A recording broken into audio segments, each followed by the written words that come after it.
അമേരിക്കയിൽ ഡൊണാൾഡ് ട്രംപിനെതിരെ വൻ പ്രതിഷേധം. 50 സംസ്ഥാനങ്ങളിലും അമേരിക്കൻ സിവിൽ ലിബർട്ടീസ് യൂണിയന്റെ നേതൃത്വത്തിൽ പ്രതിഷേധ റാലികൾ നടന്നു. നോ കിങ്സ് മുദ്രാവാക്യവുമായി പതിനായിരങ്ങളാണ് റാലിയിൽ പങ്കെടുത്തത്. പ്രതിഷേധക്കാർക്ക് ഐക്യദാർഢ്യവുമായി ലണ്ടനും പാരീസും അടക്കമുള്ള നഗരങ്ങളിലും റാലികൾ നടന്നു. ദൃശ്യം കാണാം.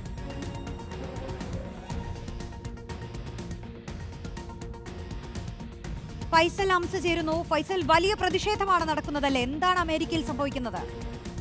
റോഷ്നി പാർവതി സൂചിപ്പിച്ചതുപോലെ തന്നെ വലിയ പ്രതിഷേധമാണ് അമേരിക്കയിൽ നടന്നുകൊണ്ടിരിക്കുന്നത്. ഡൊണാൾഡ് ട്രംപിൻ്റെ നയങ്ങൾക്കെതിരെയും ഡൊണാൾഡ് ട്രംപ് ഭരണകൂടത്തിൻ്റെ നയങ്ങൾക്കെതിരെയും ജനങ്ങൾക്ക് വലിയ പ്രതിഷേധമുണ്ട്. എന്തായാലും 50 സംസ്ഥാനങ്ങളിലെയും ജനങ്ങൾ തെരുവിലിറങ്ങിയിരിക്കുന്നു. ന്യൂയോർക്കിലൊക്കെ 1 ലക്ഷത്തോളം ജനങ്ങൾ അണിനിരന്ന വലിയ പ്രതിഷേധമാണ് ഉണ്ടായിരിക്കുന്നത്. ടൈംസ് സ്ക്വയറിൽ വലിയ പ്രതിഷേധ സംഗമവും നടന്നു.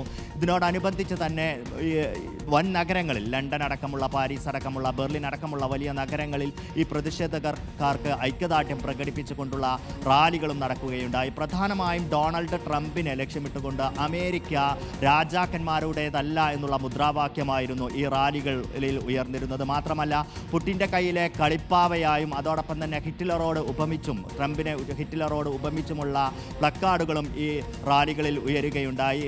ഈ പ്രതിഷേധത്തിനുള്ള പ്രധാനപ്പെട്ട കാരണം ഒന്ന് കുടിയേറ്റ നയങ്ങൾ, ട്രംപിൻ്റെ കുടിയേറ്റ നയങ്ങളാണ്. മറ്റൊന്ന്, നമുക്കറിയാം ഇപ്പോൾ അമേരിക്കയിലെ ഷട്ട് ഡൗൺ അടക്കമുള്ള പ്രശ്നങ്ങളുണ്ട്. ഈ ജനങ്ങൾക്ക് ആവശ്യമുള്ള അവശ്യ സാധനങ്ങളിലെ അമേരിക്കൻ ഭരണകൂടം ചെലവ് ചുരുക്കുന്ന കാര്യത്തിലുള്ള വലിയ പ്രതിഷേധം നിലനിൽക്കുന്നുണ്ട്. ഈ 2 കാര്യങ്ങളിലാണ് വലിയ പ്രതിഷേധം ഉണ്ടാകുന്നത്.